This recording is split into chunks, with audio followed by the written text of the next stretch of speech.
అవసరంలో ఎరికే కదా నేను మీ 690 పాపనని ఇంకా ఇవాళ అన్నని పట్టుకొచ్చిన వాళ్ళ ఆయన వాళ్ళు అంటే మీ అందరికి ఎరికే ఇక ఆ అన్న పాట ఎత్తిండంటే మాత్రం ప్రజల గుండెల్లో గుబులు పుట్టాల్సిందే వాళ్ళ అట్లాంటి అన్ననే పట్టుకొచ్చినా మరి అన్నతో పరిచయం చేసుకోవాలి కదా సుమి ఇక వారి మరి పరిచయం చేసుకుందాం ఆయనే మన సుక్కరాం నరసన్న అన్న నరసన్న నమస్తేనే అంత ఫైలమేనానే మంచిగా ఉన్నా మీరు ఎట్లా ఏదో మీ దయవల్ల అయితే క్షేమంగానే ఉన్నది చాలా బాగుండాలి ఇంకా మంచిగా కావాలి అన్న మిమ్మల్ని విలువగానే వచ్చినందుకు చాలా కృతజ్ఞత అవుతున్నాను అన్న ఏంటంటే ఇవాళ రోజులల్లా వాస్తవానికి నీ పాటలు ప్రజలలో మంచి చైతన్యాన్ని కలిగిస్తున్నాయి దాని గురించి ఇక్కడ దాకా తీసుకొచ్చిన మరి ఈ ముందు ఒక ఇంటర్వ్యూ మొదలు పెట్టుకునే ముందు ఒక పాటతోటి అయితే మొదలు పెడదామన్న నన్ను గండనల్లాగుండరో ఓరన్న అది ఎర్ర గోగుల పూల దండరో మాయన్న నన్ను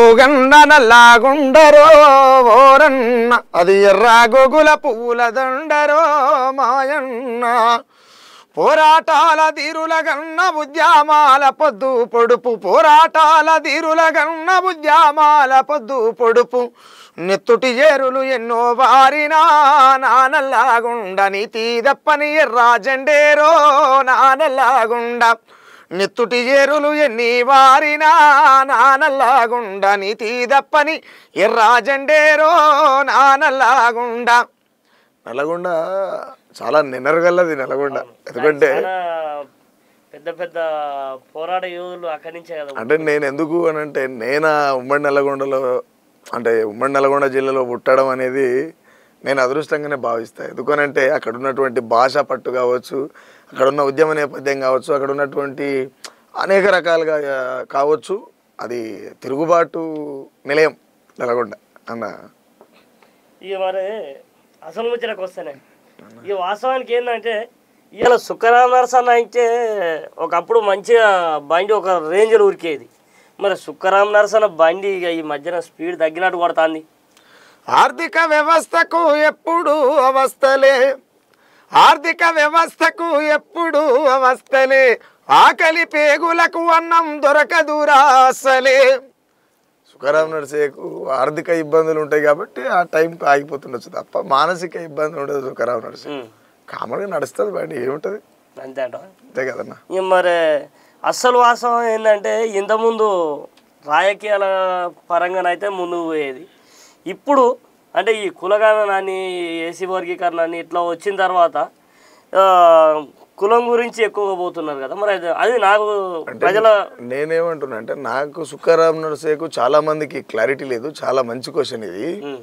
చాలా మందికి క్లారిటీ లేదు ఏమనంటే సుఖరాం నరసయ్య కులాలు ఎమ్మటి తిరుగుతందుకు నేను కులవాదిని కాదు లేదా మతాలు ఎమ్మటి తిరుగుతందుకు నేను మతవాదిని కాదు నేను ఇక్కడ సుఖరాం నరసయ్య అనేటోడు మానవతవాది సుఖరాం నరసయ్య అనేటోడు మానవతవాది నేను అంటే ఎవరు ఒప్పుకున్నా ఒప్పుకోకపోయినా ఈ దేశంలో కులం అనేటువంటి ఓ గజ్జిపీఠం ఉన్నది కాబట్టి ఓ మతం అనేటువంటి మారణమహోమ వేదిక ఉన్నది కాబట్టి అది ఒప్పుకోవాల్సినటువంటి సందర్భం వచ్చినప్పుడు ఖచ్చితంగా మాట్లాడతాయి ఎందుకనంటే వాటాల పంచాయతీ జరిగినప్పుడు వాస్తవాలు మాట్లాడే సుఖరాం నరసయ్య ఖచ్చితంగా పాట రాయాల్సిందే కదా అందులో భాగంగానే రాసిన కానీ కులాలతో నాకు ఎలాంటి పని లేదు నాకు ఏ కులంతో పని లేదు ప్రజలతోని మనసులు అనుకునేటోళ్ళతోని మాత్రమే పని అన్న ఇక మరి ఇప్పుడు ఉన్న సిచ్యువేషన్కి మీకు డబ్బులు వేయడానికి వస్తుంది అసలు ఇంతకుముందు అంటే 10 రోజులకు 15 రోజులకు ఒక పాట ఇచ్చిపెట్టేది మరి ఇప్పుడు ఆ నెలకు కూడా ఒక పాట వస్తలేదు అంటే ఇక్కడ విషయం ఏంటంటే నేను ఇందాక అదే చెప్పిన ఆర్థిక వ్యవస్థకు ఎప్పుడు అవస్థలే ఇప్పుడు నేను అందరిలాగానే నాకు కొద్ది రోజులు ఎట్లా అంటే నేను బొమ్మలు వేస్తా పాటలు ఒక్కటే వాడిని మళ్ళీ వండుకోను బొమ్మలు వేస్తా నాకు తమ్నెల్ చేయడం వస్తుంది రోజు 2,000 సంపాదించేది ఈ పాటలతో కాకుండా పని చేసుకొని రోజు 2,000 సంపాదించేది చేయగలిగినాం బట్ ఇప్పుడు ఏంటంటే యూట్యూబ్ నడవకపోవడం నాకు పని లేకపోవడం అంత ఆర్థిక ఇబ్బంది తప్ప మిగతా ఇబ్బంది లేదు నన్ను ఆపేటోడు లేడు ఎందుకు అనంటే నేను ఎవరింటికి నన్ను కావాలి కుక్కనైతే నన్ను ఆపుతాడు వాడు చెప్పినట్టు నేను వినాలి నాకు యజమాని ఉంటే నేను ఆగాలి నేనే యజమాని ఆగేది లేదు సందర్భాన్ని బట్టి ఖచ్చితంగా వస్తా మరి అసలు సీఎం రేవంత్ రెడ్డి మీద గుంపు మేస్త్రి అని ఒక పాట రాసినావు అవును ఇది ఎక్కడైనా ఏడిపోయినా కూడా ఒక జుమ్ము అని ఎగిరిపోతుంది ఏ యూట్యూబ్లో చూసినా సీఎం రేవంత్ రెడ్డి గుంపు మేస్త్రి అనే ఒక ఆ పాటతోటి ఆ ముద్ర పడిపోయింది. అంటే నేనేమంటానా ఆ ముద్ర కూడా అంటే నేను ఎందుకు రాయాల్సి వచ్చిందంటే అది రాస్తున్నటువంటి సందర్భం కూడా ఎట్లా అంటే కరీంనగర్లో నేను ఒక ఉద్యమ పని మీద పోయిన సందర్భంలో అంటే అక్కడ కూర్చున్నాము, ఏదో ఆలోచన వచ్చింది, రాస్తున్నాము. యనమల రేవంత్ రెడ్డి గారు ఒక TV9 మీడియాలో కూర్చొని నాది ఏముంటుంది, కంకర పోస్తాడు, ఇసుకలతోడు ఉసుకపోస్తాడు, నేనేమైనా గుంపు మిస్త్రి అన్నాడు ఆయనే. అరే ఒక రాష్ట్ర సీఎం హోదాలో ఉండి, ఇంకా సీఎం కాలే అప్పటికే, రాష్ట్ర సీఎం హోదాలో ఉండి ఇట్లా మాట్లాడుతుండేంది, మరి ఇప్పుడు సీఎం అయ్యింది కదా అనేటువంటి ఆలోచన వచ్చి రాస్తానికి పేపర్ కూడా లేకపోతే మేమే తిన్నా అంటని మళ్ళీ అడిగి తిన్న ప్లాస్టిక్ అంటలు ఉంటాయి కదా, తిన్న అంటని అడిగి దాన్ని ఉల్టా పెట్టి మా తమ్ముడు నేను చెప్తుంటే మా తమ్ముడు సాంబగాడు రాసిండే. అంటే నిజంగానే ఆకాశమంతా పందిరి వేసి చుట్టాలనంత ఇంటికి విరిసి డప్పు కొమ్ములతో సందడి చేసి ఇస్తరాకులు అన్నం వేసి అంచుల తొక్కుకు అమ్మకు చెప్పా ఢిల్లీకి పోయి కొడుకును అడిగి తిరిగి తీరం చేరేసరికి వేసిన అన్నం పాయే. ఇదంతా ఎందుకు రాయాల్సి వచ్చింది అని అంటే ఆల్రెడీ తెలంగాణ అప్పులలో ఉన్నది, అవస్థలకు పోతున్నది, దోపిడీ జరుగుతున్నది, కుంభకోణాలు జరుగుతున్నాయి, కాంట్రాక్టర్ వచ్చిన స్వతా పరిపాలన జరపాలనేటువంటి తెలంగాణ రాష్ట్రంలో ఆంధ్ర పెట్టుబడిదారు వ్యవస్థ చేతిలోకి ఈ ఏమంటారు కాంట్రాక్టులు కావచ్చు అనేకంగా జరిగిపోతున్నది, ఇది అన్యాయం జరుగుతుందని ఎవరు మన దోపిడి కుంట్ల చంద్రశేఖరరావుని గద్దె దించినాం. గద్దె దించిన తర్వాత మీరు గద్దె మీదకి ఎక్కడానికి అలిమిగా అనేటువంటి హామీలు, ఉచితాలు అనేటివి రేపటి పిల్లల భవిష్యత్తుల మీద ఏమంటారు భరించలేనటువంటి బాధలు. నీకు ఉచితం ఇవ్వాలనిపిస్తే నిజంగానే ప్రజల మీద ప్రేమ ఉంటే కాంగ్రెస్ ప్రభుత్వానికి కావచ్చు, ఉన్నటువంటి యనమల రేవంత్ రెడ్డి కావచ్చు, విద్యను ఉచితం చేయరి, వైద్యాన్ని ఉచితం చేయరి, సగటు మనిషికి ఉపాధిని కల్పియండి. అవునా? నేనేమంటా అంటే దేశ రాజకీయాలకు పోయినా లేకపోతే రాష్ట్ర రాజకీయాలకు పోయినా ఇప్పటికి ప్రజలు లైను కట్టి కంట్రోల్ బియ్యం తెచ్చుకుంటారు. అంటే మన దేశ ప్రజలు ఎట్లా బతుకుతారు అనేది ఆ ప్రభుత్వాలకు నడిపేటోళ్ళకి ఏమన్నా సోయి అంటే నా భాషలో అంటే నాది నల్గొండ తెలంగాణ కాబట్టి ఏమైనా సిగ్గు ఉండాలి అన్న. ఇక మరి అస్సలు ముచ్చటకు వస్తా, ఇప్పుడు ఈ ముచ్చట ఆ ముచ్చట మనం మాట్లాడుకున్నాం కదా, అసలు తీసాలైన ముచ్చటకు వస్తా. దానికి ముందు నా కోసం ఒక పాట వేయాలను అన్న. చెప్పన్నా. ఈ మధ్యకాలంలో బాగా ఏమంటారు బాగా ఊర్లలోనైనా పోరగాళ్ళ ఫోన్లలోనైనా ఎవరి ఫోన్లో చూడు ఓ పాట వినిపిస్తాను. ఏందన్నది? ఏం పాట అంటే నువ్వు మాలల గురించి నల్లవాటలు వేసుకొని పాట అందుకున్నావు. అలా నేను మాలల గురించి కాదన్న పాట చేసింది, సమనాయం అనేటువంటి వాట తల్లికి 4 కొడుకులు పుడితే అర్థం కావాలి కాబట్టి ఈ భాషలో చెప్తున్నా. తల్లికి 4 కొడుకులు పుడితే సమభాగం పంచుకోవాలి. అవును. ముందల పుట్టిన ఎక్కువ తినేది లేదు, వెనక పుట్టిన తక్కువ తినేది లేదు. వాటాల పంచాయతీలో భాగంగా మీ అయ్యద మీ తాత దళిత సంపద మాలలు ఒక్కరేదిని తెగబలిసి మరుగుడేందిరా అంటే ఈ కంటెంట్ ఎందుకు రాశామంటే ఇవాళ ఈ భూమి మీద ఈ తెలంగాణలో ప్రతి ఉద్యమానికి డప్పు ఊపిరిపోసింది. డప్పు శబ్దం లేకుండా ఏ యుద్ధం లేదు ఇక్కడ. డప్పు శబ్దం లేకుండా ఏ యుద్ధం లేదు ఇక్కడ. ఆ డప్పు ఎక్కడ నిర్మాణమైంది, ఏం చేస్తున్నది? అదే బగబగ మండే మంటల కనకనమో గంగగాపి, బగబగ మండే మంటల కనకనమో గంగగాపి, ఆ డప్పులు మరలబడితే మీకు ఓలు పోయి దిక్కు అని అడిగిన పాటలు. అంతే తప్ప నేను వాళ్ళనేదో అనాలని నేను అనను అసలు ఫస్ట్. కానీ ఆ పాట మాత్రం అసలు ఎంత దానికి అర్థం ఉన్నది. ఏ పొలగా నేను ఊర్లలో పోయినా కూడా ఏ పొలగాన దాంట్లో చూసినా కూడా అదే పాట మోగుతుంది. అంటే ఇక చూసి నేను నాడైతే నరసన్న కాడికి ఎప్పుడు పోతానో, నరసన్నని ఎప్పుడు కలుతానో అనుకున్నా కానీ ఇక ఇవాళ అయితే ఆ భగవంతుడు అయితే కల్పించిండు. ఇక మొత్తానికి అయితే ఇది ఇట్లా నడుస్తుంది. కానీ ఇక అస్సలు ముచ్చటకు వస్తా. ఈ అసలు ముచ్చట మీద క్లియర్గా నాకు ఏమంటారు ఇక ఆ ముచ్చట అనేది నాకు చెప్పాలను అన్న. చెప్పండి. తీన్మార్ మల్లన్న అలియాస్ చింతపల్లి నవీన్ కుమార్ బీసీ వాదాన్ని ఎత్తుకున్నాడు. బీసీ వాదం ఎత్తుకున్నా మీరు ఎత్తుకోక ముందే మీరు మాట చెప్పారు ఒక ఇంటర్వ్యూలో. అది ఇప్పుడు తొండ ముదిరి ఊసరవిల్లు అవుతుంది అంటారు కదా, అట్లా నడుస్తుంది.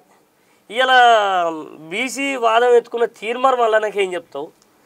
మరి పోతే బీసీలో ఉన్న ప్రజలకి ఏం చెప్తావు? నేను ఏమంటున్నానంటే తొండ ముదిరి ఊసరవెల్లి అవుతారని మీరే అంటారు కాబట్టి అవును ఊసరవెల్లి అని చెప్పిన తర్వాత పెద్దగా మనం సబ్జెక్ట్ పెట్టాల్సిన అవసరం లేదు. ఊసరవెల్లి అంటే ఏ రంగైనా మారుస్తుందని అర్థం. కాబట్టి ఆ ఊసరవెల్లికి ముందలా కావచ్చు వెనక కావచ్చు కొంచెం జాగ్రత్తగా ఉండాలి బీసీలు అనేది మాత్రం చెప్తా ఖచ్చితంగా అన్న. అంటే ఇంతకుముందు బీఆర్ఎస్ని కొంత అన్న తీర్మానం అన్న ఈరోజు మొన్న ఏదో టీవీలో వేసి చూపిస్తుండే పేపర్లో ఇక కేసీఆర్కే సపోర్ట్గా అన్నట్టుగా మాట్లాడుతుంది. మరి దాని మీద మిస్ అంటే నేనేమంటున్నా అంటే మనం మాట్లాడుకున్నట్టు ఊసరవెల్లి అనేది రంగులు మారుస్తుంది. మారుస్తుంది. ఆ ఊసరవెల్లి లాంటి వాడు మల్లన్న కూడా ఆయన గురించి మనం పెద్దగా మాట్లాడుకొని కూడా ఆయన పెద్దోని చేయడం కరెక్ట్ కాదనిపించింది నాకు. ఎందుకంటే ఆల్రెడీ ప్రజలు చేసిరు కదా. అంటే నేనేమంటున్నా ప్రజలు చేసినటువంటి లీడరా లేకపోతే ఆయనకాయన అనేకమైనటువంటి అల్లికలతోని మొగలతోని వచ్చినటువంటి కథలు అయిందని అది ప్రజలకు కూడా తెలుసు. రేపు రేపు తెలుస్తుంది, ప్రజలకు కూడా తెలుసు. కానీ 10 రూపాయలు లేని మళ్ళీ హెలికాప్టర్ ఎట్లా పోయిండు? హెలికాప్టర్లు అంటే నేను ఒక విషయం చెప్తాను, అది మనిషి పరిచయాలను బట్టి ఏదైనా చేయొచ్చు. హెలికాప్టర్లు ఎట్లా పోయినావు అనేది హెలికాప్టర్ ఎక్కొద్దా అనేటువంటి మాట అయితే కాదు కదా. కాదు ఆయన ఎట్లొచ్చిండు అనేది ఎట్లొచ్చినా ఏ రకంగా వచ్చినా రూపాయి లేని మల్లన్న గాడిదాకి ఎట్లా పోయిండు అనేటువంటి అంశం వచ్చినప్పుడు ఈ దేశంలో ఉన్నటువంటి ఒక జెడ్పీటీసీ చేసినటువంటి రేవంత్ రెడ్డి ముఖ్యమంత్రి ఎట్ అవుతాడని కూడా క్వశ్చన్ వేసుకోవాలి. మరి మనం వేసుకోవాలి.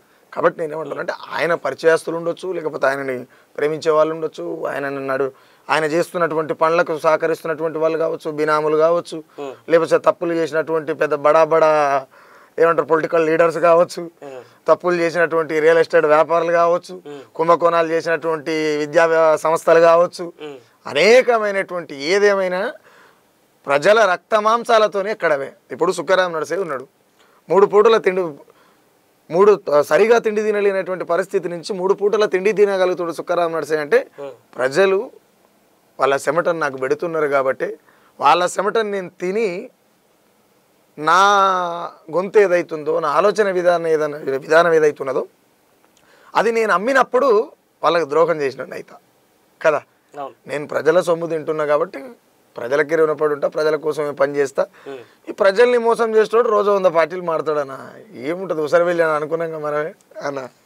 అయితే నీ గొంతు ఒకరి కోసం లేవాలని నేను కోరుకుంటున్నాను. ఎవరి గురించి? రైతన్నల గురించి. ఖచ్చితంగా ఎందుకు చేయం. ఈ రోజులల్లా మార్కెట్లలో పోసిన ధాన్యం కొనట్లేరు. అవును. ఈ రోజులల్లా రైతులు నీళ్ళు లేక పంట చేనులోని మేకలకి గొర్రెలకి బర్రెలకి ఇచ్చి పెడతాండ్రు. అట్లాంటి రైతన్నల గురించి ఒక పాట వేసుకో. రతనాల రాసుల్ల రాజోలే తిరిగిన రైతన్న బూజు పట్టిండో ఇయ్యాల, కాటికే కాలు జాపిండో ఇయ్యాల. రతనాల రాసుల్ల రాజోలే తిరిగిన రైతన్న బూజు పట్టిండో ఇయ్యాల, కాటికే కాలు జాపిండో ఇయ్యాల. వాన సినుకుల కింద నల్ల రేగడి నవ్వి నాగళ్లకు సైగ చేస్తే బండ కిందున్నట్టి బిర్రు జాగల కూడా ఒత్తుగా ఉలువలు పోసి. ఇట్లా వెనకటి రైతు ఎంత స్వేచ్ఛగా ఉన్న కాడికి తిన్నా కుండల కారం వేసుకొని తిన్నా కూడా ప్రశాంతంగా స్వేచ్ఛగా ఉన్నారు వాళ్ళు. ఇప్పుడు ఏముందన్న, ఇప్పుడు రైతులను ఏ పంటలు వేయాలి ఏంది అనేటువంటి ప్రతి రైతుకు శిక్షణలు జరగాలి. ఇక్కడ పండించినటువంటి పంటకు గిట్టుబాటు అందాలి. కల్వకుంట్ల చంద్రశేఖరరావు పరిపాలనలో కూడా రైతులకు గిట్టుబాటు లేదని చెప్పేసి కొట్లాడినాం. అవునా? ఇదే దేశంలో గతంలో నరేంద్ర మోడీ, ఇప్పుడు నరేంద్ర మోడీ రైతులు ఢిల్లీలో తూటాలకు ఎదురుగా పోయి రక్తం చిందించినా కూడా రైతుల రాతేం మారలే. కానీ రాజకీయ నాయకుల కూతలు మాత్రం రోజుకింత మారుతూనే ఉంటాయి. ఈ ప్రజలు ఈ రైతులు వీళ్ళు ఇంకా రోత బతికే బతకాలనేటువంటి కాన్సెప్ట్లో పాలిటిక్స్ ఉన్నాయి. కాబట్టి నేనేమంటున్నానంటే రైతు బాగా లేకపోతే రాజ్యం నాశనం అవుతుంది ఖచ్చితంగా. రైతు ఏడిచిండు అనుకో అది ఖచ్చితంగా ఆ రాజ్యం ఏదైతుందో అది రామణ కాష్టమై ముట్టుకుంటుంది, ఖచ్చితంగా ముట్టుకుంటుంది, రగులుతుంది.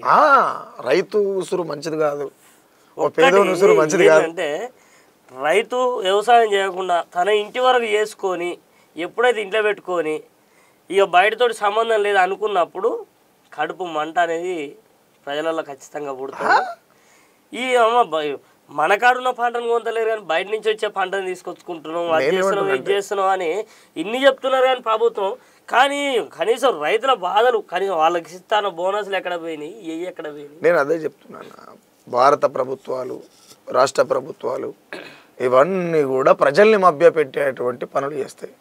ముఖ్యంగా నరేంద్ర మోడీ బీజేపీ ఎవరైతే ఉన్నారో వాళ్ళు మతం పేర, కులం పేర, దేవుని పేర, ఈ మూడింటి పేరు మీద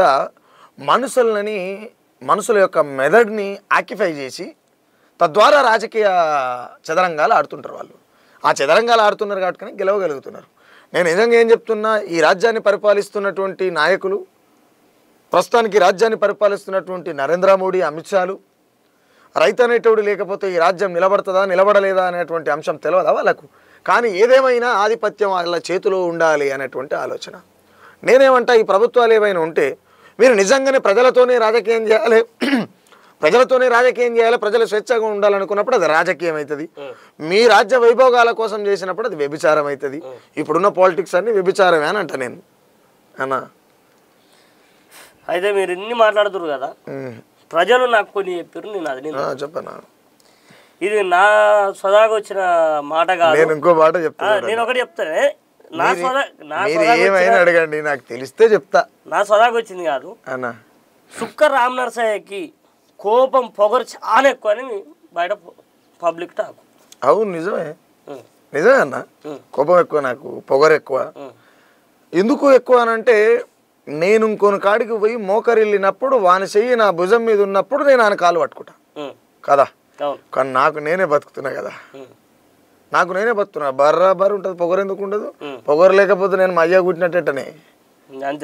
నేను పొగరు లేకపోతే మా అయ్య కుట్టినట్టేట. ఆ పొగరుతోనే బతుకుతున్నా. ఆ పొగరు ఉన్నది కాబట్టి ప్రజల చేత తిని ప్రజల కోసం పనిచేస్తున్నా. నేను ఎవరినో జోకినప్పుడు, ఓ రాజకీయ నాయకుని నెత్తులెత్తుకొని తిరిగినప్పుడు నన్ను లంగా అనొచ్చు, నీ పొగరుకు అర్థం ఏముందిరా అని అడగొచ్చు. బట్ నాకు బరాబర్ పొగరు ఉంటుంది, ఇట్టనే ఉంటా. ఎందుకుంటుంది? నిజానికి ఆ పొగరు ఉంది, నాకు కాదు. నేను మాట్లాడే మాట నీకు అనిపించవచ్చు, మాట వాస్తవం కాబట్టి చేదు కనిపిస్తుంది. ఉన్నది ఉన్నట్టంటే ఊరొచ్చి పట్టరాదు అనేటువంటి సామెత ఉంటుంది ఊర్లలో. ద సేమ్ టైం ప్యాటర్న్ లో తప్ప పొగరు అంటే స్వతహాగా నాకెందుకు ఉంటుంది?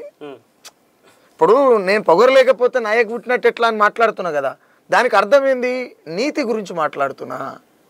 తండ్రి అనేటోడు నీతి. నాకు పొగరే లేకపోతే నాకు నీతి లేదు అన్నట్టు లెక్క. అవును, ఇక్కడ నా తండ్రి గుట్టకపోతే ఎందుకంటున్నా అంటే, పొగరు అనేది నీతి అయ్యే ఉండాలి. అవునా? నువ్వు తప్పు చేసి కూడా పొగరుతో ఉంటే అది ఆధిపత్యం. కానీ నా కాడు ఉన్నది పొగరే, నిజం. ఆధిపత్యం కాదు, పొగరే, బర్రాబర్ పొగరు. కోపం కూడా అట్లనే ఉంటుంది. తప్పు చేస్తే అసలే ఊకోను. బట్ కోపం ఉందని చెప్పి పంచాయలు ఏం చేయపోయి సందర్భం వచ్చినప్పుడు పంచాయలు కూడా చేస్తా. అదే నేనేమంటానంటే, కోపం కూడా అర్థం ఉంటుంది. అయ్యో, ఇప్పుడు నా ఎమ్మటి ఉండే పిల్లలకి చాలామంది అంటా నేను, అన్న మనం ఇంత అగ్రెసివ్గా రాస్తే ఏమన్నా అవుతుంది? ఏమవుతుంది? రాజ్యం చేత మనం చంపబడుతున్నామంటే ఈ ప్రపంచ కనువిప్పు కోరుకుంటున్నట్టే కదా మన మరణం కూడా. అది కూడా ఒక చైతన్యమే కదా, దానికి ఇబ్బంది ఏం లేదు. అవసరమైతే అటువంటి పనులు ఇంకా లక్ష్య చేద్దామని చెప్తా. మరి ఇట్లా ఏమంటారు, ఇప్పుడున్న ప్రభుత్వాల మీదైనా దేనికైనా వ్యతిరేకంగా రాస్తే మీకు ఏమైనా బెదిరింపులు వచ్చినాయా? చాలా వస్తాయన్న. సీఎం స్థాయి ఫోన్లు వస్తుంటాయి. సీఎం స్థాయి ఫోన్లు గతంలో ఇప్పుడు ఉన్నటువంటి నరహంతక చంద్రబాబు ఎవరైతే ఉన్నారో, ఆ చంద్రబాబు నాయుడు ఆయన సీక్రెట్ హౌస్కి పిలిచి మాట్లాడి, నీకేం కావాలో చెప్పు, జగన్ ప్రభుత్వం మీద పాటలు రాయాలని అడిగాడు. నేను ఆడదాకా ఎందుకు పోయినంటే, ఈ నరహంతకుడు ఎట్లుంటాడో చూద్దామని పోయినా. చూసిన ఎందుకు నరహంతుడు అంటున్నా అంటే, ఉమ్మడి ఆంధ్రప్రదేశ్గా ఉన్నప్పుడు వేలాది మంది నక్సలైట్లు అంత ఎవరన్నా ఎస్సీ ఎస్టీ బీసీ మైనార్టీలే. బతకలేని వాళ్ళే బంధువుకు పడతారే. బలిసినోనికి ఏం అవసరం? కాళ్ళు వార తప్పుకొని నిమ్మలంగా మాట్లాడాడు. బతకలేనోడే బంధువుకు పడతాడు కదా. ఇప్పుడు వచ్చిన తెలంగాణలో కూడా ఇంకో ముచ్చట ఏంటంటే, వచ్చిన తెలంగాణలో కూడా ఎవడు బాగుపడ్డాడు? ఎవడైతే పెట్టుబడిదారు ఉన్నాడో వాడే బాగుపడ్డాడు. ఎవడైతే కాంట్రాక్టర్ ఉన్నాడో వాడే బాగుపడ్డాడు. ఎవడైతే బడా రియల్ ఎస్టేట్ వ్యాపారం ఉన్నాడో వాడే బాగుపడ్డాడు. ఎవడైతే ఉన్నత వర్గంలో ఉన్నాడో వాడే బాగుపడ్డాడు. ఎవడైతే లంగా రాజకీయ నాయకుడు ఉండో వాడే బాగుపడ్డాడు. తెలంగాణ వచ్చి ప్రజలకేమీ. నేను గతంలో కూడా రాసిన, పేరుకేమొచ్చింది తెలంగాణ, ప్రజలకేమి ఇచ్చింది పాలన. అది ఆ పాలన కావచ్చు, ఎవరు కల్వకుంట్ల చంద్రశేఖరరావు పాలన కావచ్చు, యనమల రేవంత్ రెడ్డి గారి పాలన కావచ్చు, ఎవరికైనా సరే వచ్చిన తెలంగాణ ప్రజలకు ఏమి ఇవ్వలేదు.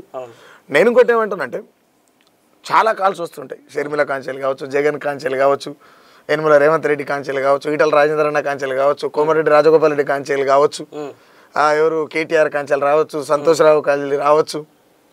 ఇట్లా చాలామంది చేస్తుంటారు. అంటే నేను ఏమంటున్నా, ఆర్ఎస్ ప్రవీణ్ అన్న కాంచెలు కావచ్చు, మందకృష్ణ మాదిగ అన్న కాంచెలు కావచ్చు, అందరి నుంచి బెదిరింపు కాల్స్ వచ్చినాయి. మందకృష్ణ మాదిగ అన్న అయితే గుర్తొచ్చింది. ఎస్సీ వర్గీకరణ విజయవంతం అయిందా?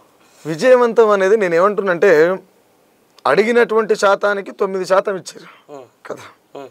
9% ఇచ్చినటువంటి శాతంలో వచ్చిన దాన్ని పంచుకొని తీసుకొని ఫర్దర్గా చేయవలసినటువంటి ఉద్యమం ఏదన్నా ఉంది అని అంటే ఈ రాజ్యాన్ని చేజిక్కించుకునేటువంటి పని చేయాలి కదా. వర్గీకరణ చేయండి, వర్గీకరణ చేయండి, వర్గీకరణ చేయండి అని చెప్పి 30 సంవత్సరాలుగా కొనసాగించినటువంటి ఉద్యమం ఎన్ని మలుపులు తిరిగిందనేది అందరికీ తెలుసు. నేనేమంటున్నా అంటే, ఈ ఉద్యమం మనం చెయ్యమని అడుగుతున్నాం కదా, ఎవరిని అడుగుతున్నాం అనేటువంటి క్లారిటీ కూడా కావాలి. 185% ఉండి మీరు బిచ్చమెత్తుడైంది అని అంట. నేను 185% వరకు మీ బిచ్చమెత్తుడింది.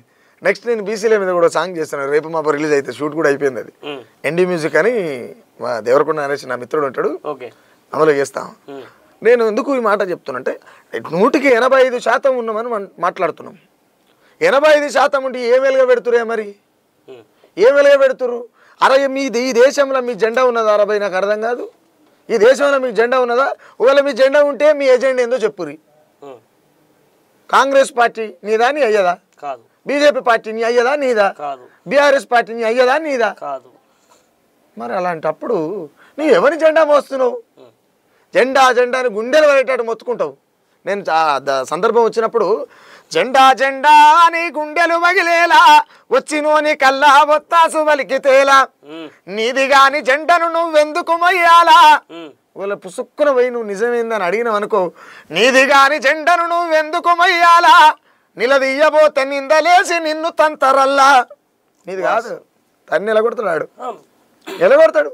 ఏడుదాకా ఎందుకు తన్ని ఎలగొట్టడానికి గల కారణం, ఈటల రాజేంద్ర అన్న సరిపోడా? ఈటల రాజేంద్ర అన్న సరిపోడా పార్టీలకి ఎలగొడతాందుకు? ఈ సమాధానం దొరికిందా, దొరకలేదా?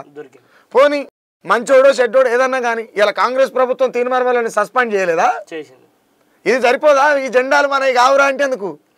మీ బహుజన జెండా ఎగిరేసేటువంటి ప్రయత్నం చేయరి, మీ బతుకులు మారే జెండాలు ఎగిరేయండి. ఇప్పటికీ బీసీల కులగణన తేలాలి, వాళ్ళ కులగణన తేలాలి, వీళ్ళ కులగణన.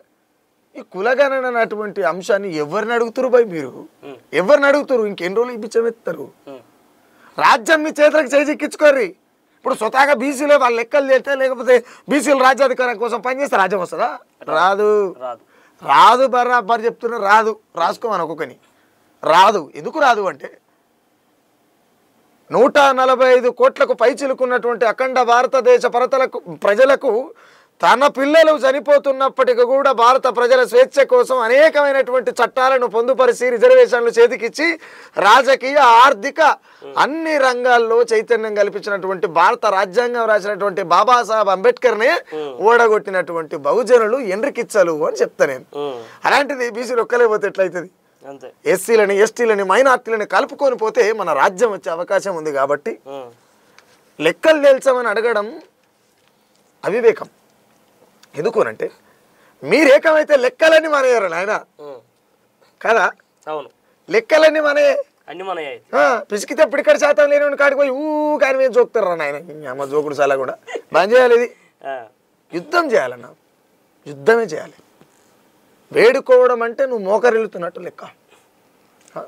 ఇప్పుడు ప్రజలల్లో ఇంకో విషయం ఏంటంటే, ఈ మద్యాన్ని మీద కూడా బాగా అధికంగా రేట్లు పెంచడం, ఏం కష్టం చేసుకునేటోళ్ళు కూడా పొద్దుకాల పూట పోయి ఇంత సుక్క తీసుకుందాన కూడా వాళ్ళు చాలా అవసరం పడుతున్నారు అన్నట్టు. మరి అట్లా కూడా ఓ మాట వచ్చింది. అంటే నేనేమంటున్నా అంటే, మద్యానికి రేట్లు పెంచిరు అని అంటే కూడా ప్రజలు తాగనంత రేట్లు పెంచాలి నిజంగా కూడా. అది వాస్తవం. ఒక్క నిమిషం, ప్రజలు తాగనంత రేట్లు పెంచాలి. ఈ గింత రూపాయి, 2 రూపాయలు, 100, 200 కాదు. ప్రజలు తాగన ఉన్న కొడుకులే తాగి చచ్చిపోయేటట్టు పెంచాలి ఆ రేట్లు. లేని కూడా మందు జోలికి ఒకటి కావాలి. అసలు మందునే నిషేధిస్తేంది ఏం లేదు ప్రభుత్వం. వెనకట రాడికల్స్ వాళ్ళు సారా బంధు పోరు చేసారు. అవును. ఇవాళ ఎవడన్నా మందు బంధు పోరు చేస్తున్నాడు ఎవడన్నా? ఎవరు చేస్తున్నారు? రేట్లు పెంచిరని పత్రాలే. నేను అదే చెప్తున్నా. సారా బంధు పోరు చేసిర్రు, ఇలా మందు బంధు పోరు చేస్తున్నాడు ఎవడన్నా? నేనేమంటారంటే ప్రజలు ఎటన్నా పోని. ఇప్పుడు మందు అనేది మనుషులు ఒక భాగం అయిపోయింది. అబ్బాబాబా ఇంతోడు తాగుతాడు అంతోడు తాగుతాడు, ఈ తాగుడు తగలబెట్ట. వెనుకటకి ఏమైనా తల్లకు పోయి ఏంది తలిపాలు తాగినట్టు ఇంత కళ్ళు తాగి వచ్చి ఆరోగ్యంగా ఉన్నాం, చాలా ఆరోగ్యంగా ఉన్నాం. మందు రేట్లు పెంచుతారని మనం తెర మీద పెట్టవలసిన అవసరం లేదన్న పాపన్న. ఎందుకు నేను ఈ మాట చెప్తున్నా అంటే మందుకు విపరీతంగా రేట్లు పెంచాలి. ఎందుకు పెంచాలంటున్నా, పేదోడు తాగలేనంత రేటు పెంచాలి. ఉన్నోడు తాగుతాడు ఊస్తాడు, లేనోడు ఆగబత్తాడు, లొల్లి లేదు పంచాయి లేదు. నెక్స్ట్ అన్న ఇక మరి ఇన్ని చెప్పుకుంటూ వస్తున్నా అన్న, మా కోసం మంచి దమ్మున సాంగు ఊపున సాంగ్ నువ్వేం కావాలి అడుగు, నేను పాడతా. ఇప్పటి వరకు హైలైట్లో లేచిన పాట అంటే నేను ఏమంటే అన్న, నేను రాసే పాట ఏది కూడా నా కోసం రాసుకోను కూడా. ఎందుకోనంటే ఒకవేళ నా భార్య బాధపడితే ఏమనుకుంటుంది, నా పిల్లలే అనుకుంటే ఏమనుకుంటారు, అట్లా ఏమన్నా చెప్పిందేమో కానీ నా స్వతహాగా నా కోసం నేను ఏది రాయలేదు, రాయను కూడా. ఎందుకనంటే సాహిత్యం అనేది ప్రజలదన్న. సమస్య లేనప్పుడు సాహిత్యం ఆడికి వెళ్ళి పుడుతుంది. కాబట్టి సాహిత్యమైన అక్షరమైన అది ఏదైనా ఆఖరికి సుక్కరామ నరసయ్య ప్రాణం, ఆయన గానం. నా ఇల్లు బాగుంటే బయట ఉంటా, లేకపోతే ఇంట్లుంటా. నేనేదో కట్టలు కడతానని చెప్పలేను, చాలామంది అట్లా చెప్తుంటారు, కానీ ఇంత క్లారిటీతో చెప్పేటోడు లేడు. నేను మంచిగా ఉంటేనే పాట పాడతా బయటోడు లేడు. నేను ఓపెన్గా చెప్తున్నా, పెద్ద పెద్ద మహామహులే చెప్పలే ఇట్లా అమ్మో ఏమనుకుంటారు అని. కాకపోతే నాకు అది లేదు. ఎందుకనంటే నా భార్య పిల్లలకు సరిగా తిండి పెట్టలేకుండా నా భార్య పిల్లలు ఇబ్బంది పెట్టి నేను వచ్చి బయటకు వచ్చి బాధ్యత అంటే ఎట్టవుతుంది? ఇప్పుడు వెనకట సామెత ఉంటుంది, ఇంట్లో గెలిచి రచ్చ గెలవాలని. ఫస్ట్ నేనేమంటున్నా, ఇల్లు బాగుంటే నేను బయట ఉంటా, లేకపోతే ఇంట్లుంటా. ఇంత క్లారిటీ ఉండాలి ఖచ్చితంగా, లైఫ్ అనేది క్లారిటీ ఉండాలి. కాబట్టి నేను అదే ఏమంటే నే చచ్చిపోతే ఎవడొచ్చినా రాకపోయినా పర్వాలేదో కావాలని రాసిన పాట. చాలామంది ఏమనుకుంటారు అంటే ఉద్యమకారులంతా ఆ ప్రజలు వస్తారు నేను చేస్తే, ఈ ప్రజలు వస్తారు, ఎవడు రాడిపోయి ఇద్దరు అన్నదమ్ములు ఒక తల్లి కడుపులో ఉడితే వాస్తిలో ఒక సెంటు భూమి అటు ఇటు జరిగిన నరక సచ్చే కాలం రా నాయన ఇది. అవునా కదా? 100 కోట్లు సంపాదించిన తల్లి ఆస్తి లేదు, లేకపోతే తాగొచ్చి కొడుకు తల్లినే నరికిండు, ఇంకా అంత దౌర్భాగ్యం ఏముంటుంది? కాబట్టి నేనేమంటున్నా మత్తే. నేను అందుకే ఆ మత్తుకు రేట్లు పెంచబడరా. పేదోడు తాగలేని అంత, పేదోడికి చాలా దూరంగా పోయేంత రేట్లు పెంచాలి. ఉన్నోడు తాగుతాడు ఊస్తాడు, అట్టనన్న రాజ్యం వస్తుందేమో. అందుకేమంటా, నే చచ్చిపోతే ఎవడొచ్చిన రాకపోయినా పర్వాలేదో, వాడవడో వీడవడో వాని కొరకు వీని కొరకు తప్పును ఒప్పును చేసి బతకాలేనో. అంటే నేను ఇది ఎందుకు రాసిన అంటే ఎవడు రావాలని ఆశ లేదు, నాకు నేను బతికేస్తా, సాగు వచ్చినప్పుడు చచ్చిపోతా. ఒకవేళ నేను మాట్లాడుతున్న మాట కావచ్చు, పాడుతున్న పాట కావచ్చు, తిరుగుతున్న తిరుగుడు కావచ్చు, నేను చేస్తున్నటువంటి అంటే ఫైట్ అని కూడా చెప్పలేం, నా బాధ్యత కావచ్చు, అది రాజ్యం ఒకవేళ రాజ్యం చంపుతుంటే కూడా ఇబ్బంది ఏం లేదు, స్వేచ్ఛగా తీసుకోగలుగుతా. రెండోటి, నిజం మాట్లాడితే ఖచ్చితంగా సాగు వస్తుంది అనేటువంటి నమ్మకం అవుతుంది. ఆ సాగు 100 సార్లు వచ్చినా పర్వాలేదు, నిజమే మాట్లాడతా, నీతిగానే మాట్లాడతా, ఉన్నదే మాట్లాడతా. సుక్కరామ నరసయ్య నాస్తికుడా ఆస్తికుడా? సుక్కరామ నరసయ్య నాస్తికుడా ఆస్తికుడా అంటే నేనేమంటా అంటే ఎందెందు వెతికినా అందందు గలవాట ఓ పరమశివుడా, ముల్లోకములు ఏలే ముక్కంటీశ్వరుడు అంటున్నరీడా, ఏడాది పొడుగుత యాత్రలు చేస్తావట, జనుల జాగారమే నీకు శివరాత్రి నిద్రాట, మా బతుకులన్నీ ఒక్క పొద్దులే గదరా, మరి ఎవడు చేసినాడు మా బతుకు వంకరా. దీన్ని బట్టి ప్రజలు అర్థం చేసుకోవాలి, మీరు అర్థం చేసుకోవాలి, నేను ఆస్తికుడు అని. అయితే ఈ మధ్యకాలంలో నల్గొండ గురించి బాగా పేరు వెళ్తున్న పాట అది నీకు నేను చెప్తా, ఆ పాట నీ నోటి నుంచి నేను చెప్పండి అన్న. నల్లగొండ నల్లగొండ నల్లగొండేరో, చదువు వెలుగు పూల దండ నల్లగొండేరా, చదువు వెలుగు పూల దండ నల్లగొండేరా, కొండ కోన పల్లెల్లోన వాగు వంక పొంగి పొరలే, వాగు వంక పొంగి పొరలే. పాపన్న మంచి పాటకాడు కూడా. పాపన్న మంచి పాటకాడు, యాంకర్ కాకుండా పాటకాడు కూడా. నల్లగొండ మీద నాకు తెలిసి ఈ రాష్ట్రంలో నల్లగొండ జిల్లా మీద ఉన్న పాటలు ఏ జిల్లా మీద లేకపోయి ఉండొచ్చానా? నిజం. అవును. ఆ నల్లగొండ మీద నేనే ఒక 7-8 పాటలు రాసిన. నేనే 7-8 పాటలు రాసిన. నలుగుతున్నది తల్లి నల్లగొండ తన వడి నిండా మోసింది ఎర్ర జెండా. నలుగుతున్నది తల్లి నల్లగొండ తన వడి నిండా మోసింది ఎర్ర జెండా. పట్టు కొమ్మల తీరు పల్లె నిండా పోరు పురుడు ఓసుకుంది నల్లగొండ. త్యాగధనులను గన్న తల్లాట దప్పలే పోరు గర్భానికి తీరికే దొరకలే తల్లాడుతున్నది నల్లగొండ. పోరు చెయ్యమని పిలిచింది సల్లగుండా. నేను వచ్చిన పాటలు రాసిన దాని మీద చాలా అంటే చాలా. ఇన్ని పాటలు పాడుకుంటున్నాం. ఈ పాటలలో నల్గొండ బిడ్డ మన గొంతుక, మనల్ని విడిచి వెళ్ళిపోయినా కూడా మన మధ్యలో ఉన్న వ్యక్తి, మన పాటలైనా గాయకులకైనా దేవుడు మన గద్దరన్న. మన గద్దరన్న గురించి కూడా ఒక పాట పాడు. అంటే నేనేమంటే గద్దరన్న కొంతకాలం ఆయన పాటల లెజెండ్ అన్న. ఇంకా చనిపోయిన తర్వాత మనం మాట్లాడొద్దు. నేను బతుకున్నప్పుడే అడిగిన పాట ఏమైంది, వయసు మళ్ళీ సోయి తప్పిందా మనసు అని అడిగిన. అంటే నేనంటే గద్దరన్న ఇప్పుడు సమాజంలో ఆయన పాటని ఆయన ఇరుముడు కట్టుకొని తిరిగిండు. అది నిజం. అది అవునన్నా కాదన్నా ఇరుముడు కట్టుకొని తిరిగిండు కొంతకాలం. అందులో భాగంగా గద్దరన్న పాట ఇదే అదా అని ఏం చెప్తామన్నా, అన్నిటి మీద మసిమంతా కూడా రాసిండు, పొరకపుల మీద కూడా రాసిండు ఆయన. అన్నిటి మీద రాసిండు కాబట్టి గద్దర్ అయ్యిండు. అంతే. నేనేంటంటే గద్దర్ కాగలగడానికి కారణం మావోయిస్ట్ పార్టీ. గద్దర్ కావడానికి గల కారణం జననాట్య మండలి. గద్దర్ కావడానికి కారణం నక్సలైట్ పార్టీ. గద్దర్ కావడానికి కారణం పీపుల్స్ వార్ పార్టీ. గద్దర్ కావడానికి కారణం ఎర్ర జెండా. ఇవన్నీ లేకపోతే ప్రజల కోసం మాత్రం ఇవన్నీ లేకపోతే గద్దర్ లేడు, గద్దర్ బిర్దు లేదు. ఇప్పుడు నేనున్న సుఖారాం నరసయ్యకు కమ్యూనిస్టులలో కులం కనబడ్డది. నేను కమ్యూనిజాన్ని అంటలేను, కమ్యూనిస్టులలో కూడా కులం కనబడ్డది. ప్రజానాట్య మండలి చేసిన సుఖారాం నరసయ్య బయటకు వచ్చి కూడా ఇంచుమించు 14 ఏళ్ళు అవుతున్నట్టుంది. అక్కడ కూడా కులం కనబడ్డది. ఇప్పుడు అండా లేదు, జెండా లేదు, ఒంటి మీద కండా లేదు, అయ్యమ్మ సంపాదించిన ఆస్తి లేదు. కానీ సూటిగా మాట్లాడుతున్నా, గట్టిగా తిరుగుతున్నా కదా. అంటే నేను ఎందుకు ఈ మాట అంటే నాకెవడు నాకు తిరుగుతున్నావు కాబట్టి కదా నాకు ఇవాళ ఆయనకు అంత పొగరు ఉంది, అంత నేను అదే నీతిగా ఉన్నది కాబట్టి పొగరు ఉన్నది. నీతే అంటే ఆ నీతి అనేది మనలో ఉండాల. నీతి లేకపోతే వేస్ట్ అన్న. ఇప్పుడు నేనేమంటా 100 కోట్లు సంపాదిస్తావు, సింపుల్గా ఒక మాట చెప్తాం. 100 కోట్లు సంపాదిస్తావు, నీతి తప్పి సంపాదిస్తావో లేకపోతే ఇంకేం రోత దీన్ని సంపాదిస్తావో 100 కోట్లు సంపాదిస్తావు. 100 కోట్లు సంపాదించిన తర్వాత నీ కొడుకు తిరుగుబోతు అయ్యిండు. వాడు దేనికో వ్యసనాలకు అలవాటు పడ్డాడు. తాగి రైలు పట్టాల మీద పోయి నిలబడ్డాడు. ఏం చేసుకుంటావురా? 100 కోట్లు ఎడ మలిచి పెట్టుకుంటావు? లేదు. నీకు అందమైన బిడ్డ పుట్టింది, నువ్వు విలాసవంతంగా పిల్లల కోసం పైసలు సంపాదించే పనిలో కష్టపడుతున్నావు. పిల్లలు ఏం చేస్తున్నారో కూడా చూడనంత కష్టపడుతున్నావు, నీ సోయిలేని సాధుడు. నేనేమంటున్నా అంటే ఆ పిల్ల ఏం చేసింది, మోజువాడి కాలేజీలో పొరగాని వేసుకొని పోయింది. ఏడ పెట్టుకుంటావు ఈ 100 కోట్లు? ఈ 100 కోట్లు పెట్టి పరువత్తులు చేపిస్తావు. అందుకే నేనేమంటా, పైసలు సంపాదించడు కాదు, కడుపులో పుట్టినటువంటి పిల్లలకు సంస్కారాన్ని సంపాదించండి, సంస్కారాన్ని నేర్పండి. ఆ సంస్కారం ఉన్నప్పుడే ఈ సమాజం బాగుపడుతుంది.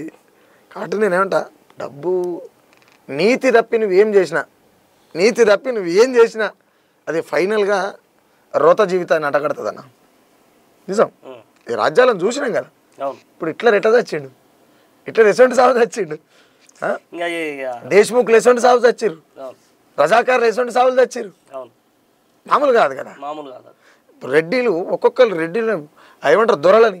రెడ్డిలు అంటే అందరు నాన్నకి లేదు, రెడ్డిలలో కూడా మహానుభావులు ఉన్నారు. 100,000 ఎకరాల భూములు. ఇప్పుడు రావినారాయణ రెడ్డి లాంటి వాళ్ళు, భీమిరెడ్డి నరసింహారావు, ఇట్లా చాలామంది ఉన్నారు. వాళ్ళు 100 ఎకరాల భూములు పంచారు. మేము పటేళ్ళం, మేము దొరలం అనుకొని విర్రవీగి మిసాలు తిప్పినటువంటి రెడ్డి పటేళ్లను కూడా ముడ్డి బట్టలు కూడా కొట్టినటువంటి నల్లగొండ. కానీ నల్లగొండలో పుట్టి న్యాయం ఏందో అన్యాయం ఏందో తెలియకుండా తిరుగుతాడు ఆరేశ్వరరావు సార్. ఖచ్చితంగా నల్లగొండ నెత్తురు నాలో ఉన్నది కాబట్టి నిజం మాట్లాడతా, నీతిగానే మాట్లాడతా అన్నా. ఇక మరి ఈ రోజులలో ఉన్న కాలంలో అన్నా ఈ బడి పొలగాళ్ళు ఎవరైతే ఉన్నారో బాగా ఖరాబ్ అయిపోతున్నారు. అది ఆడవిళ్ళే కావచ్చు, మగ పొలగాళ్ళే కావచ్చు. ఈ పరంగా తల్లిదండ్రులకు చాలా బాధను కలిగిస్తున్నారు పిల్లలు. అంటే నేను ఒకటి ఏమని చెప్తాంటేనా, పోలీస్ డిపార్ట్మెంట్ రక్షక భటులని వాళ్ళ విధులను వాళ్ళు నిర్వహిస్తే సమస్య రాదు కదా. కానీ పోలీసు రక్షక భటుడు ఎవరైనా కావచ్చు, ఆయన చేస్తున్నదంతా కూడా రాజకీయ నాయకుడు ఏం చెప్తే అదే చేయాలి. అలాంటప్పుడు ఇలాంటి అనార్థాలకు కారణాలు కూడా ప్రభుత్వాలే. అవునా కదా. ఇప్పుడు ఊర్లోకి పోతే ఒక ఎస్ఐ ఒక పిల్లగాడు ఏదో తప్పు చేసి నన్ను పట్టుకొస్తే 100 మంది లీడర్ల ఫోన్లు పోతాయి ఆయన కాడికి. తెలవక చేసింది తీరా వదిలిపెట్టి బాగానే ఉంది మావాడే, మామని పట్టుకపోతా అని లీడర్ ఫోన్ చేసి వాడు ఇంకోసారి చేస్తాడు కదా. ఇక లీడర్ పట్టుకొచ్చి రేపు ఇంకోటి పట్టుకొస్తాడు. అంటే ఈ టైప్లో అన్ని ప్రభుత్వాలు తప్పులేనా. ముఖ్యంగా తల్లిదండ్రులు కూడా కొంత సొయ్యతో ఉండాలా, పిల్లలని జాగ్రత్తగా పెంచాలి. పిల్లలకు మనం ఏం సంపాదించకపోయినా వాళ్ళకు సంస్కారాన్ని నేర్పితే వాళ్ళ జీవితాలు వాళ్ళు స్వేచ్ఛగా బతుకుతారు. వాళ్ళకు చదువులను ఇస్తే వాళ్ళ తెలివితోని వాళ్ళు బతకగలుగుతారు. మరి వాళ్ళ గురించి ఏమన్నా పాటలు రాసిన? నెక్స్ట్ పాట చేస్తున్నా, ఏంటది, గంజాయి ఏమ ఎంజాయి కన్నా తల్లినే మరిసే జిమ్మాయి అని ఒక పాట చేస్తున్నా. నీ పాటలు అర్థం ఉన్నది, నీ మాటల బాధ కలగకుండా సంతోషం వల్ల అది ఒక రూపంలో వస్తుంది. ఎందుకని కావచ్చు అంటే అసలు దానికి అసలు కారణం ఏంటది? ఇప్పుడు నువ్వెంత పాట పాడినా అది ప్రజలలో చైతన్యాన్ని కలిగిస్తుంది. ఇక మళ్ళీ పోతే ఆ పాట వింటుంటే ఓ మంచి ఊపు వస్తుంటుంది. కానీ అంత రెండింటికి టెక్నాలజీ ఎడంగా వస్తుందని. టెక్నాలజీ ఏముండదు అన్న. ఇప్పుడు ఊర్లలో ఎట్లుంటారంటే, ఆ పూల తోటల్లో నిలుసున్న ఒంటరిగా నాకేవి మాటిస్తావమ్మా వదినమ్మా, నాకేవి మాటిస్తావమ్మా, ఎర్రటెడారిలో ఎడు తిరిగినే ముందు ఎండ తప్ప నీడలేదో, నాయి మరిది ఎండ తప్ప నీడలేదో. ఆడేదో ఇంటెన్షన్తో అడుగుతుండే, లేకపోతే ఈమె ఏదో ఇంటెన్షన్తో ఎటు చెప్పినా సరే, కానీ ఎంత అర్థవంతంగా వాళ్ళు సరసమా లేకపోతే పరిగాశమా ఏదైనా సరే వాళ్ళు ఇట్లా కప్పిపిచ్చే చెప్పారు కదా. అర్థం ఇంటోని కిందంతా. ఇప్పుడు నేను మొన్న శివుని మీద ఒక పాట చేసిన. శివుని మీద పాట చేస్తే బహుజనం అని మాట్లాడేటువంటి సబ్బండ వర్గాల గురించి మాట్లాడేటువంటి సుఖరామ నరసే భక్తునిగా మారిపోయిందా, శివుని భక్తునిగా మారిండా అని అంటే నేను ఆ పాట వింటే తెలుస్తుంది. మీరు పాట వినరా నాయన, నేను మొక్కిన్నా ఎక్కిన్నా అనేది తెలుస్తుంది. అదేదో మా కోసం కూడా ఇక్కడ వేసుకుంటే జర. నేనేమంటున్నా అంటే, రాజ్యాలనే లేటి రారాజులు వరైనా నీ కంట పడలేద శివుడా, రాక్షసులై ప్రజల రక్తాలు దాగితే నీకు కనబడలేదయాడా, పసిగుడ్డులో ఏమి పడుసు వయసున్నదో పాపాలు పసిగట్టలేవా, జీవమదిలి నల్ల కాటి కాపరి బాట మరి జీవించే జనులకి ఎందుకీ తండ్లాట. అంటే నేను మొక్కిన్నా లేకపోతే ఆయన మెట్లెక్కి నేను వాళ్ళ దండం పెట్టి మోకరిల్లినా అనేటువంటి అర్థమవుతుంది కదా. నేను గుడి మెట్లెక్కిన్నా లేకపోతే ఆయన మొక్కిన్నా ఏందనేది అర్థం కావాలి. అర్థం కావాలంటే ఫస్ట్ తినాలి. ఇది కూడా చాలా మంది మాట్లాడుతుంటారు. ఏముంటుంది అన్న, ఇప్పుడు ఎందుకంటే ఏమో 10 రూపాయల కార్డు గీకి వేసుకునేది, మిస్ కాల్ ఇచ్చేది. ఇప్పుడు అంతా జియో బ్యాచ్ ఒక కామెంట్ పెడితే వాడు పెద్ద యుద్ధంకారుడు లేకపోతే ఇంకేదో పికుడు మంతుడు అనుకుంటారు. ఆ కామెంట్ పెడితే ఎందుకు పెడుతుండు, ఏంది ఇటు ఎందుకు చేసిండు మొత్తం వినాలి. వినకుండానే కామెంట్ పెడతాడు జియో బ్యాచ్ కదా, మస్తు లైట్ తీసుకోలేదు. మరి ఇన్ని పాటలు రాయడానికి అసలు మీలోనికి ఇంత చైతన్యం కలగడానికి అసలైన బలమైన కారణం ఏంటి? ఈ దేశంలో ఉన్నటువంటి వివక్షత, ఈ దేశంలో ఉన్నటువంటి మతం, ఈ దేశంలో ఉన్నటువంటి కులం.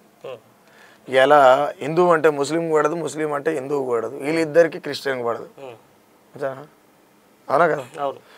ఇలా హిందూ మతం చూపించినటువంటి వివక్షతలో భాగంగానే అంటారాని వాడంటేనే తట్టుకోకనే మన దేశంలో కొత్త మతం పుట్టుకొచ్చనే, యేసుక్రీస్తు మతం పట్టినోళ్ళు ఎందరో తోడబుట్టినొల్లా దరి చేరకున్నారో, ఒక్క రొట్టె ముక్క ఆకలంతా తీర్చునంటనే ఇది ఏమిటి అని అడిగితే యేసు మహిమ అంటారే.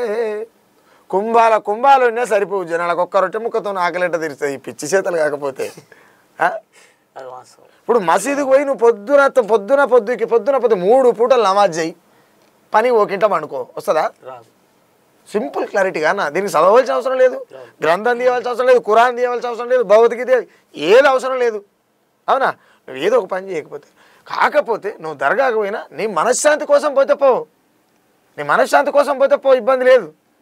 నువ్వు దర్గాకు పోయినా మందిరానికి పోయినా లేకపోతే ఏమంటారు దాన్ని యేసుప్రభుల దాంట్లో చర్చికి పోయినా నీ మనశ్శాంతి కోసం పోవు తప్పితే ఇది మతం అని ఇది కులం అని ఇది మా మతం కాదని వాని చంపుడు వా మతం కాదని ఈయన చంపుడు ఏదనేది అన్ని పనికి వాళ్ళ ఆధిపత్యాల కోసం ఒకరి మీద ఒకడు ఆధిపత్యం చెలాయించడం కోసం ఇది.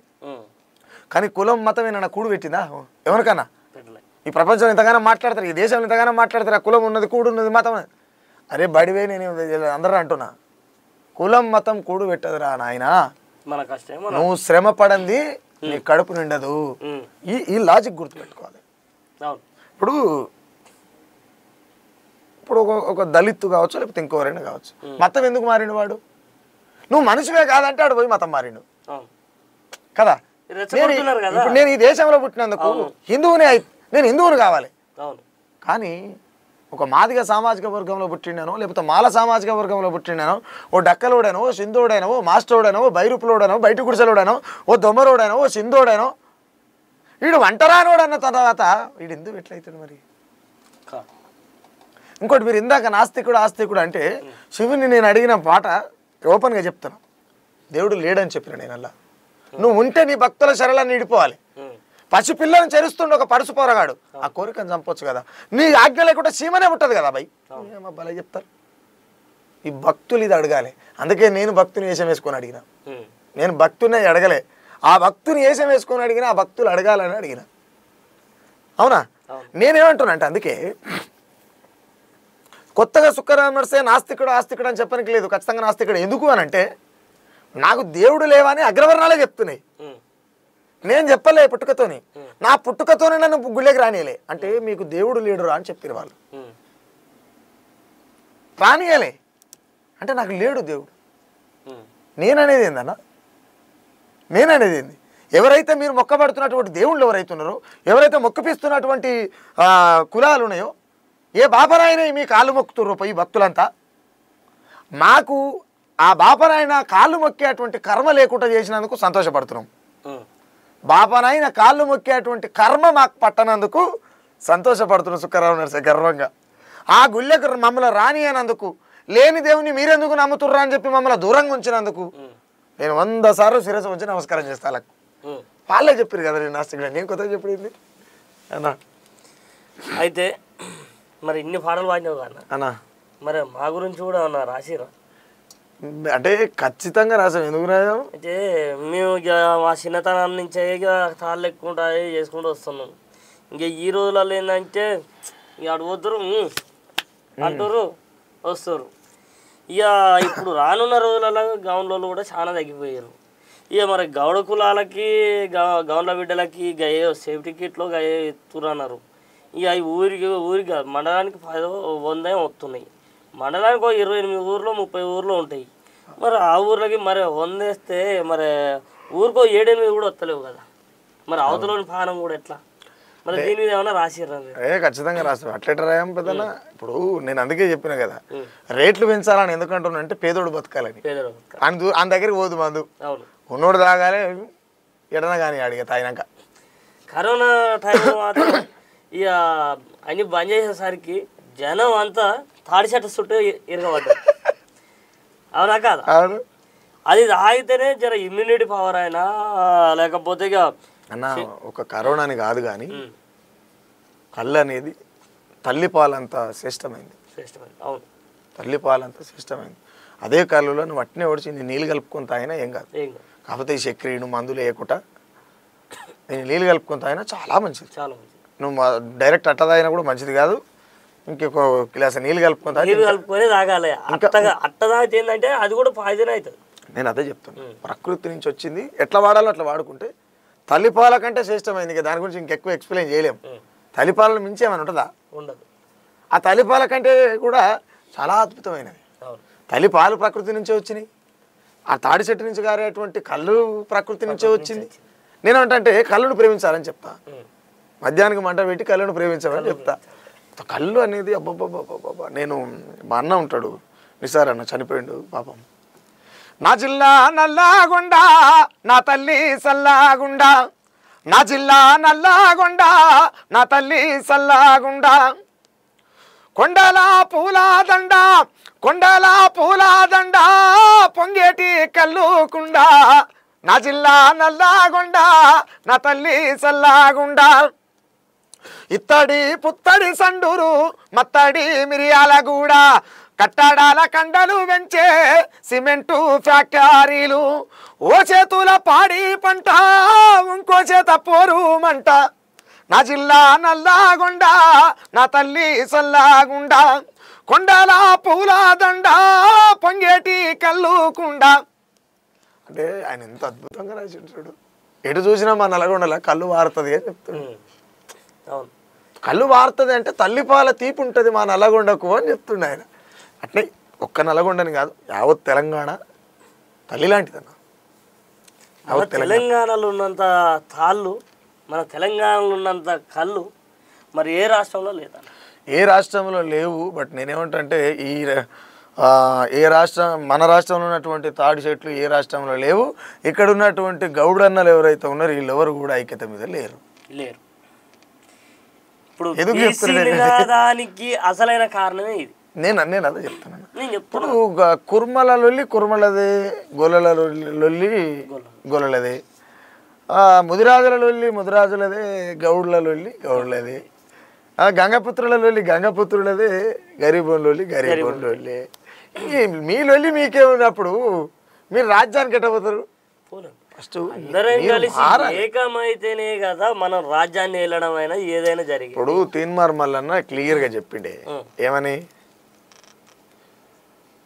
మేము ఆశామాషా ఉద్యమకారులం కాదు, మలిదేశ బీసీ ఉద్యమకారులము అని. మలిదేశ అంటే ఏంది? తొలిదేశ పని అయిపోయిందని అర్థం. మలిదేశ అంటే ఏంది? తొలిదేశ పని అయిపోయిందని అర్థం. అది పోతేనే ఇంకోటి పుట్టుకొస్తుంది కదా. తొలిదేశ పోతే మలిదేశ పుట్టుకొస్తుంది. ఇది సపరేట్ ఒక షార్ట్ కట్ చేసి పెట్టరు. తొలిదేశ పోతే మలిదేశ వస్తుంది. ఎంతమందికి తెలుసో తెలియదు, అందుకే క్లారిటీ ఇస్తున్నా. తీన్మార్ మల్లన్న ఏమన్నాడు? మేము మలిదేశ బీసీ ఉద్యమకారులము అన్నాడు. అంటే తొలిదేశ వెళ్ళిపోయినట్టు, తొలిదేశ టైం అయిపోయినట్టు, లేదా తొలిదేశ భూస్థాపితం అయినట్టు, లేదా తొలిదేశ పనిచేసినటువంటి వాళ్ళంతా చచ్చిపోయినట్టు. మలిదేశ ఉద్యమకారులం అంటే ఇక్కడ బీసీ అయినటువంటి బీసీ సామాజిక వర్గ గౌడ కులానికి చెందినటువంటి జాదల సీనన్న పని అయిపోయినట్టే. ఒక యాదవ సామాజిక కమ్యూనిటీకి చెందినటువంటి ఆర్ కృష్ణన్న పని అయిపోయినట్టే. ఇటు చెప్పుకుంటే పోతే చాలా మంది వాళ్ళ పని అయిపోయింది పై వాళ్ళు ఏం చేయలేరు, ఇటు దాకా నడిపారు అయిపోయిందిగా నేను చూసుకుంటా అని అంటారు. మీలో మీకే ఇన్ని పంచాయలు ఉన్నాయి. ఈ ఇన్ని పంచాయతీల మధ్య అసలు ఎప్పుడు దిగుతుంది, మనం రాజ్యాన్ని ఎప్పుడు వెళ్తాం? నేను అదే అంటున్నా. నేను చాలా ఇప్పుడు భూమి ఉన్నోని చుట్టే తిరుగుతుందన్న. సూర్యుని చుట్టూ భూమి తిరుగుతుంది అంటారు కదా. సూర్యుని చుట్టూ భూమి తిరగడం ఎంత నిజమో, భూమి ఉన్నోని చుట్టూ తిరగడం అంతే నిజం. కానీ భూమి ప్రజావ్యాప్తం అయినప్పుడు ప్రజలు బాగుపడతారు, ఆ స్వేచ్ఛ రావాలి. ఇప్పుడు నేను ఒక విషయం చెప్తాను. ప్రజాస్వామ్యం నీ ఇంట్లో నా ఇంట్లో అందరి ఇంట్లో ఉంటే తుపాకులు ఎందుకు పట్టుకుంటారు? తుపాకులు ఎందుకు పట్టుకుంటారు? ఎందుకు హత్యలు జరుగుతాయి? ఎందుకు మానభంగాలు జరుగుతాయి? ఈ అన్నిటికీ ఒకదానికొకటి లిమితమై ముడిపడి ఉంటుంది. దీనికి దానికి ఏం సంబంధం అంటే, ఇక ఏరోనికి మొగులు పీస్తే ఏం చేసుకుంటాడు? ఏడ పెట్టుకోవాలా అనే పెట్టుకోవాలి, ఈడ పెట్టేది ఇంకొక ఆడ పెట్టుకుంటాడు. అంటే నేనేమంటున్నా అంటే ఒకదానికొకటి ముడిపడి ఉంటుంది. భూమి ఉన్నోని చుట్టూ తిరుగుతుంది అనేది వాస్తవం. ఆ ఉన్నోని చుట్టూ తిరిగేటువంటి భూమి సమస్త ప్రజలకు సమానంగా దొరికినప్పుడు ఇక్కడ లొల్లి అనేది ఉండదు కదా. ఒకరికి 2000 ఎకరాలు ఉంటే ఒకరిని ఇప్పుడు సుగరామ నరసయ్య లాంటి వాడు చచ్చిపోతే బొంద పెట్టలేనికి తావులేని వాళ్ళు కోట్ల జనాభా ఉంది దేశంలో. అంటే భూమి ఓన్ చేతులు ఉన్నట్టు ఈ తీరు పోవాలి. ఖచ్చితంగా మీరు మళ్ళీ ఎప్పుడన్నా పిలిచినా ఖచ్చితంగా వస్తా. ప్రజల కోసం అడిగేది మీరు ఏడు అడిగినా నాకు తెలిసిన కాడికి చెప్పే ప్రయత్నమే చేస్తా అన్న. ఇక మరి రానుండే రోజులల్లా సుక్కరామ నరసన్న ఎట్లుండబోతుంది అంటే, గతంలో ఉన్న సుక్కరామ నరసన్నకి ఇప్పుడున్న సుక్కరామ నరసన్నకి ఏంటి తేడా? ఇంకా రేపు రానున్న రోజులల్లో సుక్కరామ నరసన్న ఎట్లుండబోతుంది? తేడా ఏం లేదు. గతంలో ఉన్నప్పుడు నా పిల్లలు చిన్నపిల్లలు, ఇప్పుడు కొంచెం చదువుకుంటారు, బడికి పోతారు, అంతే తేడా ఏముంటుంది. నేను ఎట్లున్నానో గట్టినే ఉన్నా, నాలో ఏం మార్పు రాదు. ఎందుకు రాదు అంటే, నేను చాలామందికి చెప్పిన ఈ మాట మళ్ళీ మీ ఛానల్ ద్వారా చెప్తున్నా. మా అమ్మ రొమ్ముల మీద కొంగును గుంజే కొడుకులకు ఒత్తాస వాళ్ళకి ఎందుకు నేనేమైనా మందికి పుట్టిన అనరా అన్న. కాబట్టి నేనేమంటా, ప్రజలు తిండి పెడతారు కదనా. కాకపోతే ఆర్థిక సమస్య అనేది ఉంటుంది, దుఃఖం ఉంటుంది. నేను కూడా మనిషిని కదనా, నాకు కూడా ఏడుపు ఉంటుంది, నాకు కూడా ఇల్లు ఉంటుంది, నాకు కూడా బాధ ఉంటుంది. బట్ ఏం చేస్తాం, ప్రజారంగంలోకి వచ్చినాం, తప్పదు. మానసిక ఇబ్బంది అయితే లేదు నాకు, ఆరోగ్యంగా ఉన్నా. ఆర్థిక ఇబ్బంది అనేది కామన్గా ఉంటుంది. ఏం చేస్తుంది దానికి, ఎంతోమంది 190% మంది ఆర్థిక ఇబ్బందులు వల్లనే ఉన్నారు. ఇప్పుడు మీరు కూడా ఏదో పాపనేషం వేసుకొని వచ్చి ఇక్కడ కూర్చున్నారు. నీ ఇంట్లో గిన్నెలు కొట్లాడుతున్నాయా లేకపోతే గమ్మత్తుగానే ఉంటున్నావా అనేది నీకు మాత్రమే తెలిసి ఉంటుంది. కాబట్టి నేనేమంటే తెల్లంగా వేసుకున్నంత మాత్రాన లోపల ఉన్న బనీని పొక్కలు వణికెరుకుంటే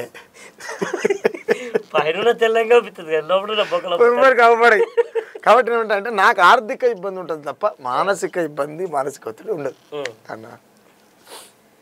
ఇక మరి ఇన్ని విషయాలు చెప్పుకొచ్చారు, మాకు ఇంత సమాచారాన్ని బాగా ప్రజలకు అందించారు. నేనైతే మీకు కృతజ్ఞతని ఉంటా. ఎందుకంటే మీ పాట అయినా మాట అయినా తూటలాగా ఇట్లా వెళ్ళిపోతున్నాయి. ఇక రానున్న రోజులలో కూడా మీ మాటలు తూటలు కాదు, పెద్ద పెద్ద ఏమంటారు బాంబులు అంటారు కదా, ఏమో పిరంగులలో పెట్టి అప్పుడు మా చిన్నతనాన్ని వచ్చేది అట్లా పోయి కొడితే నీ తను 100 మంది ఎగిరిపోయేది. ఇంకా ఈ తాప నుంచి కూడా నువ్వు పాట వేసినా మాట వేసినా ఇట్లా తూటాలు లెక్క పోయి పిరంగుల నుంచి పోయి అక్కడ 100 మంది తలగాలి. సర్వాయి పాపన్న ఎట్లయితే యుద్ధం చేసిండు గోల్కొండ మీద, ఈ పాపన్న కూడా యాంకర్ పాపన్న కూడా బీసీలను ఐక్యం చేసే విధంగా బీసీల కోసం అనేక ఏమంటారు మీకు వెసులుబాటు ఉన్నటువంటి తీరులో బీసీలను మోటివేట్ చేసి చెప్పేటువంటి ప్రయత్నం చేస్తారని చెప్పి మనస్ఫూర్తిగా కోరుకుంటున్నా. అన్న నువ్వు ఈ మాట అన్నావుగానే నేను దీని గురించి ఒక ముచ్చట చెప్తాను అన్న. నేను బీసీనే అయినా ప్రజలకి ఎక్కడ కష్టం ఉందని చెప్పినా, ప్రజలకు ఎక్కడ అన్యాయం జరిగిందని చెప్పినా, బీసీ అనే కాదు అక్కడ ఎవరున్నా సరే నేను వెళ్ళి నిలబడతాను. నేను ప్రజల మనిషిని. నేను అదే చెప్తున్నా పెద్దనా, నువ్వు బీసీ అని చెప్తలేను నేను. ఇప్పుడు నేనేమంటున్నా, నువ్వు బీసీ అని చెప్తలేను. బీసీ అయితేనే బీసీ కోసం కొట్లాడాలని ఏం లేదుగా. అవును. ఇప్పుడు సుఖరావు నడిచే ఏ కులంతో పని లేదు, మరి ప్రజలు ఎవరు